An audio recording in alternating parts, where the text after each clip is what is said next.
Coming up on this week's episode, we look back at the weekend's FA Cup games and see who put their place in the final. Should Nigel Pearson have been sacked from Watford? And is there a resurgence at Arsenal? Liam is here with another story from his archives, whilst I have some interesting stats in the wonders of white. So let's get started.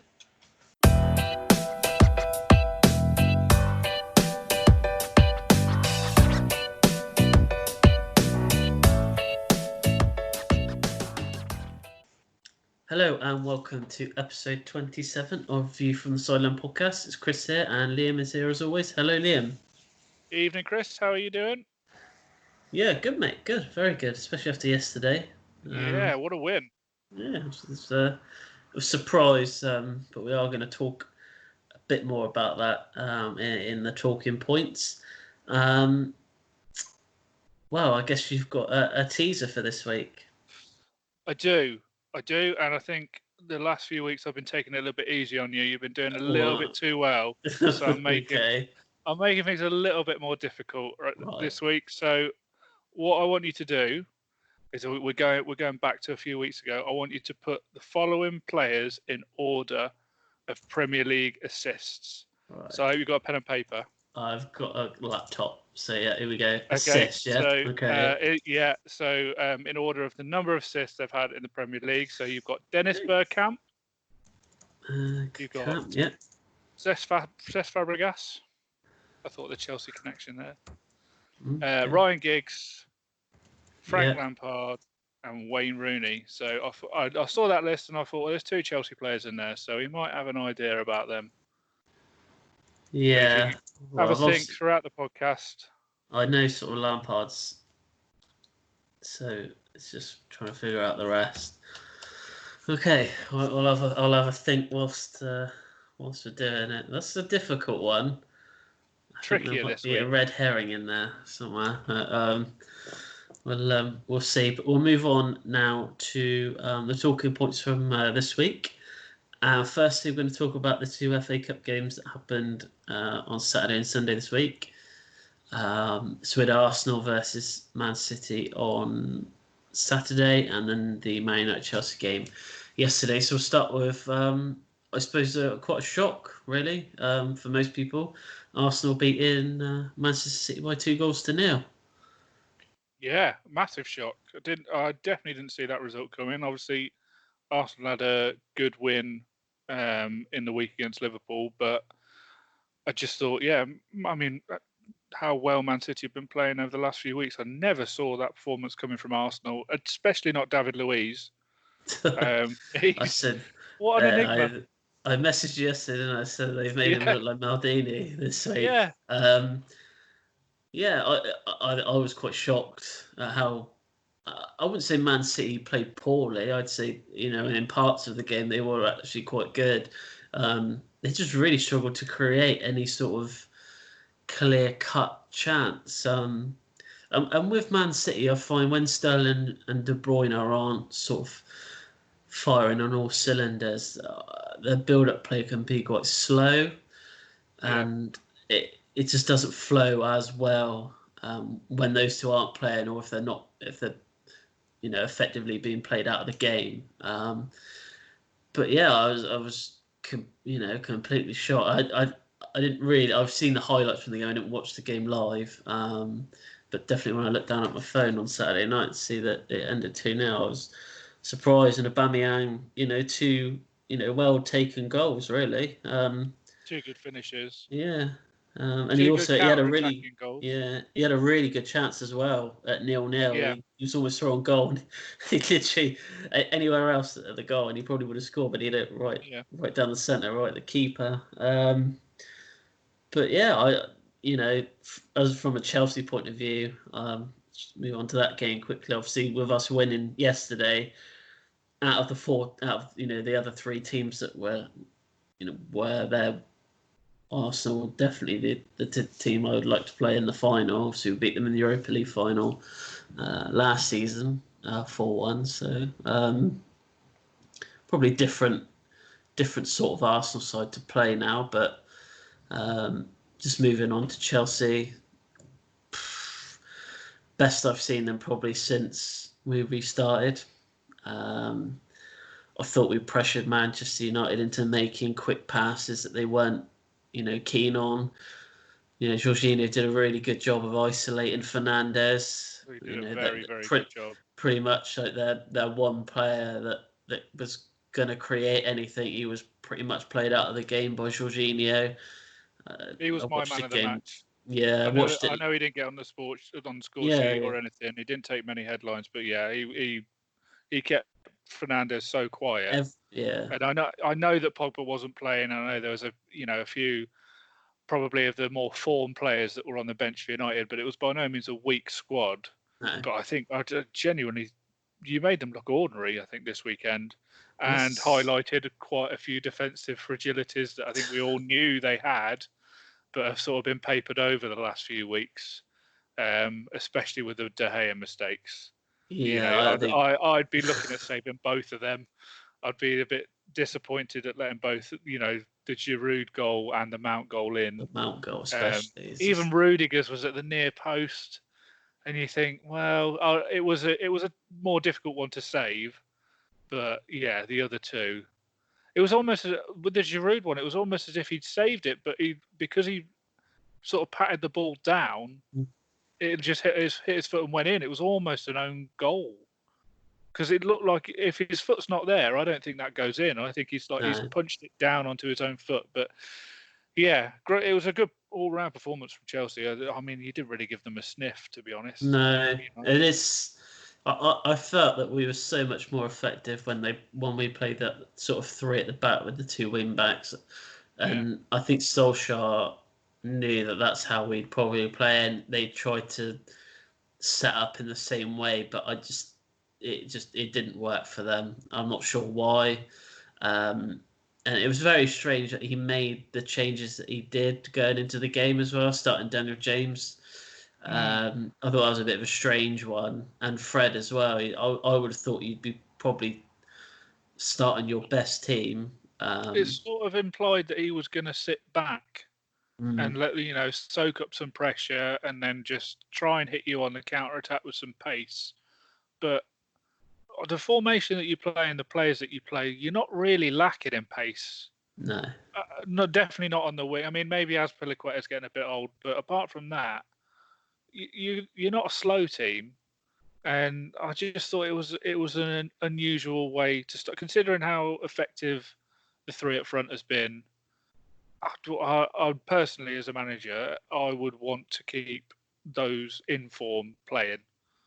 Try and keep that form going. But maybe, I don't know, maybe he just thought it's too much. There's a lot of games over the last few weeks, and maybe they're a bit tired. I don't know, but yeah, it did seem a little bit strange. But all round performance from you guys, I thought was excellent, and defensively didn't give them a chance. I thought you bossed them in field. Fernandes was made to look very ordinary, which is not an easy thing to do by the looks of things, and lethal up front, albeit with the help from slightly, a few errors from De Gea there, which has been consistent over the last few years. One thing I did think, does this mean?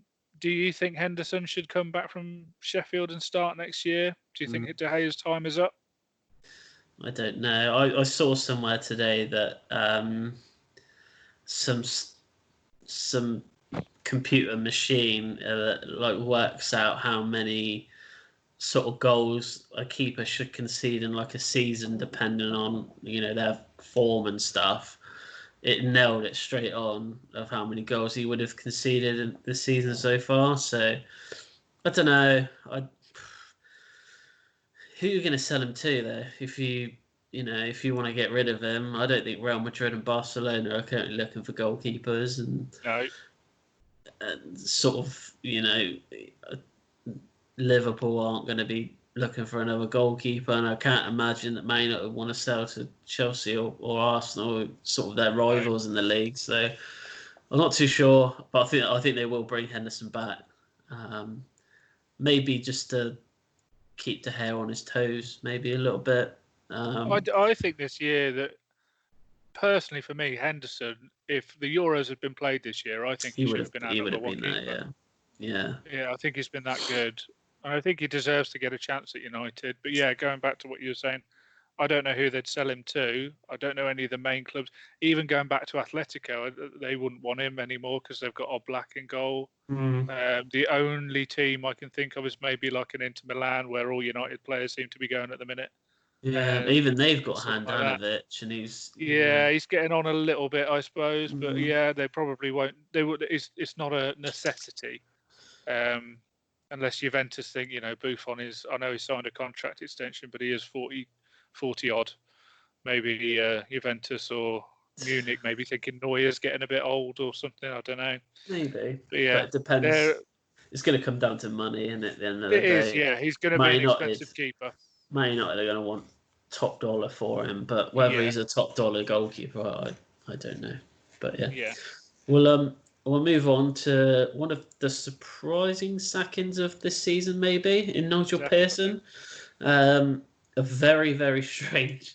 I know that they lost to West Ham, and I know that they probably saw that as a must-win game. But with 2 games to go to the season completion, it seems like a very, very odd decision to do that. And I didn't see it coming, to be honest with you. No, complete surprise. Of all the teams at the bottom, I didn't. Watford were the one I would least expect because they've had 2 changes already this season. You just keep that. I mean, he was 7 points adrift, I think, when he took over. He's now 3 points clear with 2 games to go. I mean, when they it makes just 2 more games. Just keep him for 2 more games. He's probably going to see you safe. It just doesn't make any sense. He had a 35% win rate in the Premier League at Watford, which is the best ever for a manager of Watford. So the Premier League. So it just seems very strange. What do they expect? What were Watford's board? What were they expecting him to do from where he took them over? Were they expecting him to still finish top half? I mean, I don't. Well, they've been a lot better. I don't get it. I was genuinely speechless. So, They have. They really have. But I see they got Man City tomorrow, and you could actually go above them tomorrow because I've heard that their last 2 games against Man City have ended 6-0 and 8-0. So you could go above them on goal difference tomorrow. But I really do think if they end up going down, I think they're going to regret because Nigel Pearson would be a brilliant manager for the Championship as well. So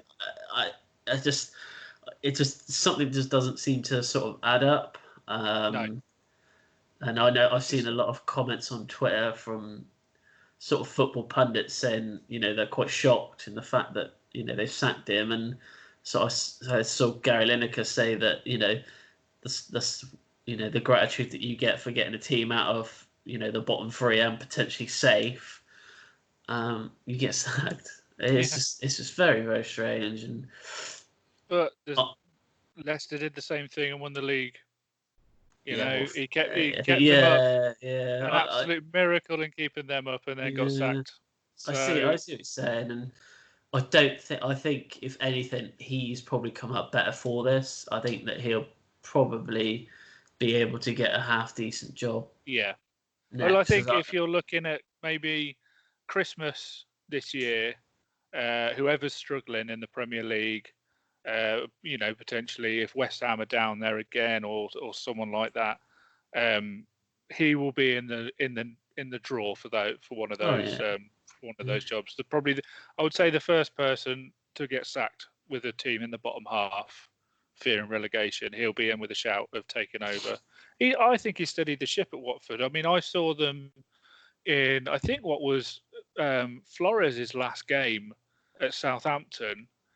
They clearly have some good quality players. I mean, De La Feu, we all know, he's got trickery, and I can't remember the name of the guy up front. They bought him in over summer.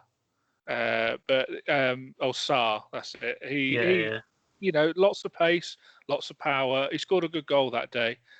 But they just, as soon as Southampton scored, the confidence just drained from them. And it was like a different team. And they just did. They thought it was inevitable Southampton were going to go and win. And they sat back. since Pearson has took over, the desire and the willingness from all the players they seem to be totally different. And to bring something like that, it's not just about your tactics or anything like that. It's just to bring that confidence to say that we actually can go out and win games. Just because we've conceded doesn't mean that we're going to lose. I think that's been a lot of Villa's problem this year as well, personally. I think as soon as we concede, we think, well, that's it, it's game over. But yeah, to be able to bring that sort of attitude, I think he's done a wonderful job. I really don't understand why he's been sacked at this point. If they'd have done it 6 games ago, 7 games ago, with them still in trouble, yeah, I could kind of reason with it because someone's got a chance to come in and turn it around. But to basically, I mean, they're going to end the season managerless, aren't they? The last 2 games, they're not going to have time to get anyone in. So. This is good news for you, though. I think. I mean, yeah, I'm looking at it thinking this is brilliant. Yeah. This is the 3rd time on this podcast this season I've spoken about a Watford manager getting sacked. Yeah. This is insane. But we'll move on now because we did want to talk about. I know we spoke a little bit about Arsenal just earlier, but just the sort of resurgence in the last sort of week that we've seen from them. 2 games that I think a week ago we probably would have said that they weren't going to get. I know one was in the league, one was in the FA Cup. They wouldn't have won in the league, and they weren't going to get through in the FA Cup. But we're sat here now, and they've done both. They won. They beat Liverpool. And defensively, they look so good, and it's just so strange how we've gone from David Luiz, 3-4 weeks ago, getting sent off, making countless errors, to him putting in the performances that we've seen in the last 2 weeks. And I've just looking back sort of since Arteta has taken over. So before he took over, they conceded 26 goals, and they've conceded 19 since he took over, in less games as well. So in more games than what the previous manager did. So defensively, actually, since he's taken over, I know we've seen a few errors. They have actually improved. Yeah. And I think another player that he was injured for most of this season, but Tierney, I think is going to be key to that sort of back 4. He looks like I know he was injured. He's been injured for quite a long time, but he definitely looks like that someone that moving forward can be, one hell of a defender. Yeah, and he's still young as well. And I think, they've got a good left back there. They would have obviously liked him to have stayed injury-free. But one thing I did, when Arsenal previously, I think they had a sort of a set way of playing. Obviously, Wenger had a certain style of football, and they try to keep it up. And, it's quick tempo, short passing, always try and score the perfect goal almost. But I think football's moved on a little bit from that. And looking at the Arsenal side that played Man City, I know Arteta knows Guardiola's tactics, but he played it so perfectly to say, we're going to get people behind the ball, but not just a case of throwing numbers behind the ball. They're all going to have set jobs to do. They're all going to have people to mark. He matched them up perfectly, and you always know when you've got Aubameyang up front, he's got pace. You could potentially get a goal on the counter-attack. And because Man City sat quite high up the pitch, especially in the second half when they're pushing for an equaliser, it just played right into their hands. I've got to credit Arteta because he absolutely nailed it. He got it absolutely spot on. And the Liverpool game, I didn't watch that one at the time. I've only sort of seen the highlights of that one, and you could say that maybe Liverpool are on the beach or whatever, but they're still a quality side. It doesn't matter whether their mentality is, we're on holiday, we've already won the league. Yeah. They've still got players that if you make a mistake, they're going to score. And they've really solidified at the back. And I think, like you said, David Luiz was made to look like Maldini, but it's like he's got a twin brother. Crazy, he's just so erratic. Yeah. I've never known a player be just so different from one week to the next. But yeah, it's positive signs because, I mean, all they've got to do is build on for next year. I know they're still in the cup final now, but they've just got to build for next year. And it's promising signs, with the transfer window. Who knows what they could do? Yeah, I still think that they will probably look to buy a defender or two, maybe in the summer. Yeah, Um, they do need to and maybe a strengthen still. midfielder. But I still think going forward, I think Lacazette, Aubameyang, and Pepe, they could be the best front three in the Premier League. Yeah, Pepe started But putting in a few performances. He had a he bit of a played well shaky start, against but he played well he against Man played well in the City. cup. Yeah, Yeah, I he thought he did had a play really well. good game. Probably one of the best. Well, from an Arsenal point of view, probably one of the best games he's actually had. So Yeah.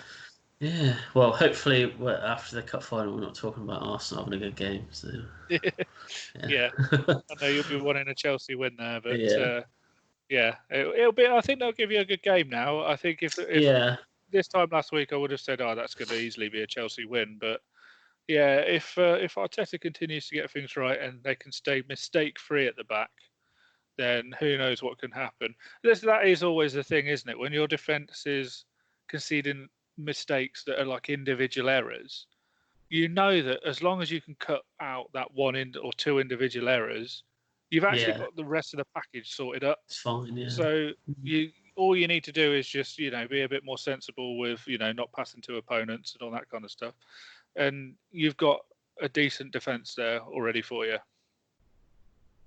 great, cool. Okay, so yeah, that was this week's talking points, and that is the end of part one. And in part two, we will be back with a brief summary of what went on at Hewish Park on Saturday. Liam's got another story from his encyclopedia of footballing stories, and there's some more stats in the Wonders of White. So we'll be back in part two.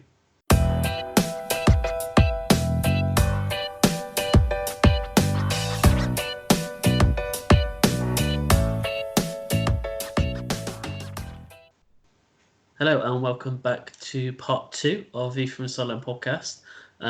Just going to briefly talk about what happened on Saturday in the National League playoffs. Yeovil went up against Barnet. I've been talking about this for probably the past month, but unfortunately it wasn't meant to be. It ended 2-0 to Barnet, so yeah, Not good. shame there. I feel like first half, I thought Barnet was so slow at starting the game. I thought we should have capitalised a bit more in the first half. Maybe try to create a few, chances. But hopefully next season can be that season. But there's been a few very good performances this season, but there's been equally some very bad performances, and we've still ended up fourth in the league. So if we can just cut out some of those bad performances and turn them into good, I think we might stand a chance. But very hard league to get out of once you're It stuck is in there. consistency. So. Consistency is massively important for that league. I remember when a couple of years ago when Cheltenham were in there. Obviously, they're my second team. I do try and follow them as much as I can. But if you can put a run together where you go undefeated for 10, 15 games, you're in with a chance. But if you can't put 5 or 6 games and then you lose and draw, you're always going to end up in that playoffs, and it's just a lottery. Well, there's so many teams in that. I think it's stupid to have a playoff system like that, personally. But it's crazy, isn't it? yeah, But yeah. hopefully they can Fingers crossed for next year. Yeah, and keep some of the players as well. I think it's key that he tries to keep the same squad together, because they're a half decent squad and probably one of the best squads in the league. So it's a new era, starting next season. Obviously, new owners. They get to do some business over the summer or the 3 weeks that they're going to have off, and maybe able to bring a couple of players in. Hopefully, sign a few players on loan like they did this season. So we'll see what happens, but hopefully next year they can go up. So then, Liam, you've got a story. What is it this week? So after the success of last week's story, which was based around animals, albeit pork, a player being bought for pork to be specific, I thought I'd keep the animal theme going. So this week's story is all about a dog called Bryn. So this dog, Bryn, has gone down in folklore with Torquay United fans as probably the only animal ever credited with saving a team from relegation. So you got to picture the scene. We're in 1987. It's the last day of the season. Torquay are facing relegation from the Football League altogether. With Torquay trailing 2-1 to Crewe Alexandra, in the final few minutes, police dog Bryn, who was patrolling the sideline with his handler, bit Torquay's Jim McNichol's thigh. It took 4 minutes to treat the wound, and in the 4th minute of injury time, Torquay striker Paul Dobson grabbed a dramatic equaliser, which saved his team from relegation. Bryn was that highly thought of by Torquay that after his death, he was stuffed and is still on display in the Torquay boardroom to this day. Lovely. What? The legendary dog at Torquay United. Oh my god. Yeah. Oh dear. That is a classic. Yeah, I've got a few questions. Well, how? I thought police dogs were trained only to. Do you think the handlers said, "Oh, bite him, go on, just give him a little nibble, maybe, get some more time." Maybe back in the 80s, they carried drugs in their pocket or something like that. I don't know. I'm not quite sure what happened with the biting. It's quite hard to find. Fourth division football in 1987, but for whatever reason, a line of sausages or something like. Yeah. Oh dear. Well, Bryn, I'll have to get a picture of Bryn, put him online. Yeah, we'll have to find it somewhere. Yeah. Oh dear. Well, at least they stuffed him, Yeah. Oh yeah. Legendary. I wonder how that conversation went down. Oh, by the way, when the dog does, unfortunately pass away, could we keep him? You just want to stick him in the room. So we forever got a reminder of how terrible the police are in Cornwall and Devon. Oh dear. Well, that was a good one, actually. Good. Glad you enjoyed that. More next week, of course. I will dig out some more stories. Seeing Torquay getting relegated would have been pretty good, though. I'm not going to lie. Yeah, I know you enjoy Torquay relegation. They've had a few over the last few years. Well, yeah. Cool. All right, we'll move on to the Wonders of White for this week. So no player has scored more goals in all competitions for Frank Lampard in his managerial career than Mason Mount. He has 18 in total. Tottenham only had 29.5% possession in the game against Leicester, which is their lowest since 2012 when they played Manchester United. And they were at home as well. That is classic at home, yeah. And in fact, they've only ever at home before had a lower possession rate. That was 26% in 2002. Southampton, this one's actually quite surprised me. So Southampton have now picked up 31 points on the road this season, and that can only be bettered by Liverpool, who are 41. Wow, yeah, that is surprising. Yeah. That's good. So Southampton have been really good this year. They have surprised me. I had them as relegation favourites at the start of the season. Rightly so, after against Leicester. Yeah, well, after that one, I thought I was a genius. Yeah. I've gone with another one from La Liga this year, another record this time. Real Madrid have conceded 0 goals from outside the box in a La Liga season, which could be a record because up until records started published online, which was 2003, 2004, it's never happened. So it could have happened before that. No one will ever know. But yeah, they've got a whole season without conceding a goal. And just to give you a rundown, Courtois saved 24 shots from outside the box this season. So he's been a big help. I just think people are scared of Ramos, though. Personally, I wouldn't like to score against him. Easy. I mean, look at him. He would just go. I wouldn't like to make him angry. Put it that way. I really do like Ramos, and I'd love for him to play in the Premier League. He's a love-hate. Yeah, he's a love-hate player. Yeah. Yeah. So yeah. Nice. I enjoyed those. Right, your teaser. Yes. I'm gonna mess this up so bad. Is this? So 5 players in order of Premier League assists. So you've got So what I've Bergkamp, tried to do is I've Fabregas, tried Giggs, to Lampard, guess Rooney. how many years they played in the Premier League, and I'm just gonna go off by. So obviously, out of the 5, I would say Giggs has probably played in the most Premier League.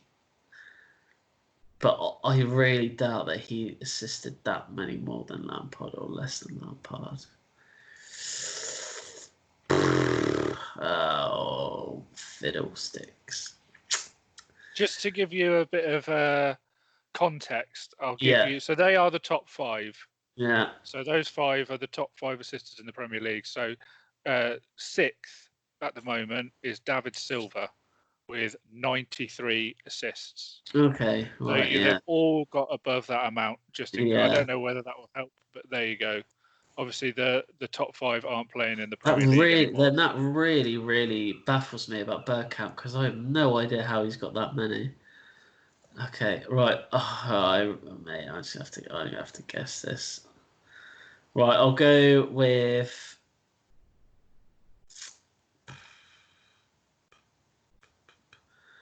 I'll go with Lampard, number 1. Right. Go with Lampard, number 1, or do I go with? Okay, so I'm going to go Lampard, Rooney, Giggs. Hang on, no, Lampard, Rooney, Fabregas, Giggs, and Bergkamp. Well, you got one right. God. Bergkamp was bottom. He was So bottom, Bergkamp's yeah. got So I thought, 94. yeah, I thought he was bottom. So Right, going hang from on. the So I bottom, went Lampard, Rooney, Fabregas, and Giggs. you've literally got them in reverse order. That's Fabregas. So it's Giggs is number 1 with 162. Why didn't I just assists. go with him? I was just thought for some reason I thought he'd probably assisted less, even though he's been played probably 100 games more than anyone else. But yeah, so So he was top with 162. So he's quite yeah, a way in front of Cesc Fabregas, who is second. yeah. Which I found that quite surprising. If I'd Considering have how been much given time those he's at Barcelona, players, yeah. yeah. But he's got 111. So yeah, there's a big difference between 162 and 111. What's that? 51. So yeah, big difference between first and second. Then Shocking. you've got Wayne Rooney, who's on 103. Then you got Frank Lampard on 102, so quite close. And then yeah, Dennis Bergkamp at the bottom with 94. So 1 out of 5 this week, but it was a tough one. I just wanted to test your knowledge because I personally would have thought that Lampard would have been second out of all those. I probably would have gone for second, but then again, he scored. All right, Rooney scored a lot of goals, but he was a striker. But Lampard scored a lot more goals than those other 3. He's our record So goal scorer, Lampard. yeah, it's not bad going for a midfielder. Uh, But yeah, if you wanted to know the top 10, I'll round it up for yeah, you. So go on. David Silva, as I mentioned, in 6th. So Steven Gerrard is in 7th with 92 assists. So Silva's only just overtaken him. And then one that was a complete surprise for me, at number 8 in the all-time assists in the Premier League is James Milner with 84 assists, which Right. is pretty impressive for someone who's meant to be very boring. Then we've got David Beckham at number 9 with 80 assists, and then Teddy Sheringham at number 10 with 76, just coming in ahead of Thierry Henry. So, yeah, interesting to look at that because there's a few players in there that I just wouldn't have. Well, Bergkamp, I was surprised Bergkamp was in there, to be fair. Yeah, I mean, he wasn't like prolific as a goal scorer really for Arsenal, was he? He never got, No, 20, he was 25 more. goals a year, but I think he was so important for Henry. I don't think Henry would have been as He was good as he more of a was. centre forward, wasn't he? I guess than Yeah, yeah. But I just thought that was an interesting list this week. So very good. that's a Very few other good. names in there. Gareth Barry is 15th, but I think that's just down to number of games he's played in the Premier League. Nobby Solano is at 19th. which I thought was as Yeah, blast from the past. because he did play quite a few games, didn't he, for Newcastle, and then for Yeah, played for and you then as for well, didn't us. he? Yeah. Yeah, he was good for us. He was only with us for a couple of years. And then Ashley Young's around there, Darren Anderson's around there. So Patrick Berger yeah, on quite the good list. list. Patrick Berger, I'll see if I can find him. He's definitely not in the top 20. Let me go. I'm going to have to go to the next page. If he's not in this page, I'm not going to find him. Steve Malbronk at number 26 there. Wouldn't have thought that. Kevin Davis is up there as well. No, he's not in the top 40. So I don't know where he is. What a letdown, eh? Yeah. Cool. All right, well, you got me this week. Yeah. I'll make it a bit easier for you next week. You can get some points back. Yep. So next week's going to be our last in the series. Yes, last of the season. It's gone on a bit longer than we thought. Well, yeah. It's weird because we've it's gone on for probably about 2 months more than what it normally would, but obviously less episodes this series. So, yeah, it's been a series full of change, but yeah. So next week will be the last one for probably about 3-4 weeks, I think. I forget when they're coming back to play football, but.